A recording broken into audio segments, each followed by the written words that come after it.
How are you doing? Oh, I'm so happy to be with you here on our video time where we spend time together talking and sharing what the Lord wants to say to you today. Okay? And I just pray that it'll bless you. But I just need one favor from you. If you could do it, just listen to it all the way through. Which you have done. You have been excellent. But this one takes a little bit more explaining. I just want to warn you ahead of time. But really, it's for you. I call it tithing information to you. And if you could allow me to do that, because I got to explain some things with this one. This one takes a little bit more explaining. So you ready, winners? All right, let's go. All right. Now, I want you to get your Bible, your pen, paper, because remember, I want us to start doing some thinking points, some details. I want to give you strategy, okay? I'm not a pastor that gets you spirited, okay? That's not me. That's some other pastors. I'm not saying that's wrong. It's just not me, okay? I like information. I believe in information, okay? All right, so I'm going to do a little bit of explaining. Okay, you ready? So I'm going to give you a term that I need you to study for yourself, figure it out, and even ask an expert, if you could, all right? I want you to put down the word regressive taxation. Regressive taxation. We got it? And put down the word progressive taxation. Okay? There's regressive taxation. This is dealing with taxes. And there's progressive taxation. Regressive, you just put it like that. Regressive taxation is when they take taxes from the lower income, beautiful people. It's all a tax structure. It's a tax, it's a tax policy where when they do a regressive taxation, it takes more money from the lower income earners, and that's regressive taxation. And when they do a progressive taxation, that's for the higher income earners. They take once again, regressive taxation is when they take a large amount of money or taxes from the lower income folks, and progressive taxation is when they take a higher amount of money out of the high income earners, whether, that's how that goes. Now, one more thing I want to say about regressive taxation. They do it in many ways. There's more than just one way. They can do it by dealing with your sales tax. They can mess with your purchases. Gas tax is one of the regressive taxations that go on. In other words, you're a low-income person and you're paying more money at the pump, even though high-income earners will have to pay money too. But gas tax is one of them. And I don't support cigarettes. I'm not for smoking cigarettes. I preach against cigarettes. All right, but cigarette tax is included in regressive taxation too. Now, look, I'm not all over the United States. I'm not God. But it does seem like regressive taxation gets more in our face than progressive taxation.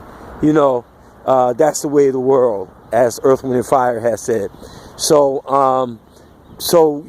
that seems to be going on more.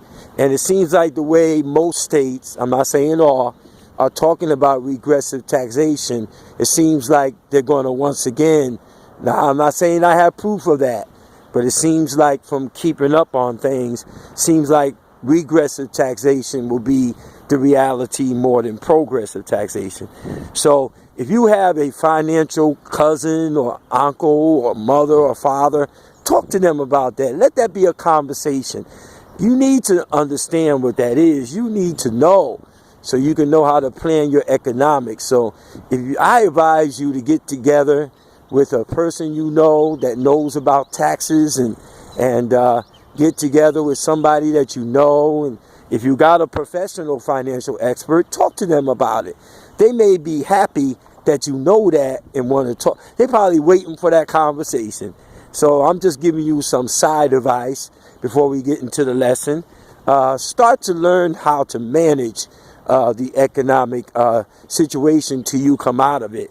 Don't just pray and wait for the Lord for magic to happen. Sometimes if the magic doesn't happen, you have to sometimes go and talk to people. Go to some seminars that have, regressive taxation relief.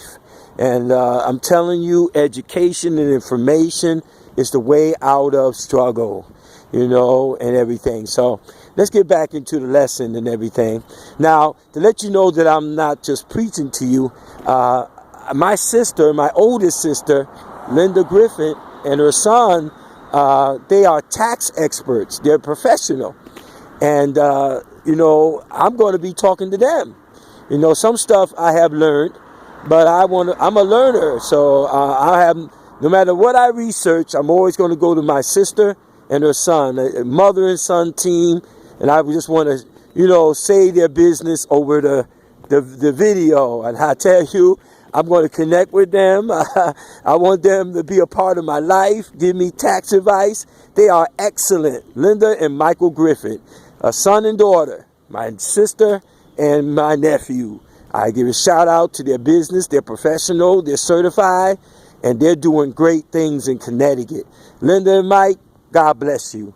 Love you, love you, love you. All right, let's get back to regressive taxation. I want you to see something. Why are we talking about that this morning, and what that got to do with our faith? Well, it has, once you listen to this, and let's go. Let's start right now. Thank you for your time.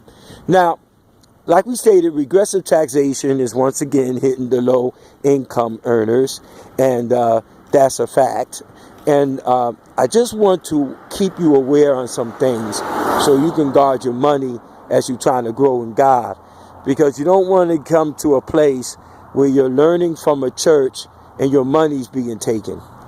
And whether they mean to do it or don't mean to do it, bottom line is that when bill collectors call, you don't have the money. Now we can sit and try to figure out, did the pastor know what he or she is doing? By the time you analyze that, every time you try to analyze, because you're a sweet, kind person, let's just talk. We're just having a talk. You're a wonderful person. And it's great that you don't feel like accusing your church. I understand. And maybe your church isn't guilty of ripping you off. Maybe they just don't know. Maybe there's so much of them. See, because, listen, we feel for pastors. They carry a lot of financial burden. It ain't easy dealing with the bills of the church. It's not easy. So, and some people don't have time to study tax laws and regulations and financial conditions. So, and the need for raising the church money is deep. So sometimes churches might be innocent, although it's sad because your money's being taken. But I'm with you on it. I don't want to seem like I'm going on a witch hunt with you. It's tough running the church and everything. But what I'm saying is that while we're trying to analyze, like a psychiatrist or Dr. Phil, if they meant it or not, the bill collectors ain't no analysts. They're going to call. The ones when you owe the credit card, they're going to call. So this is about what can we do to help. It's not about whether they meant to ask for too much money or not. We could do that all day in less than 5 minutes. But we got to help you with some information, because you're the one dealing with the bill collectors. And I know it gets tiring, because it's tiring for me.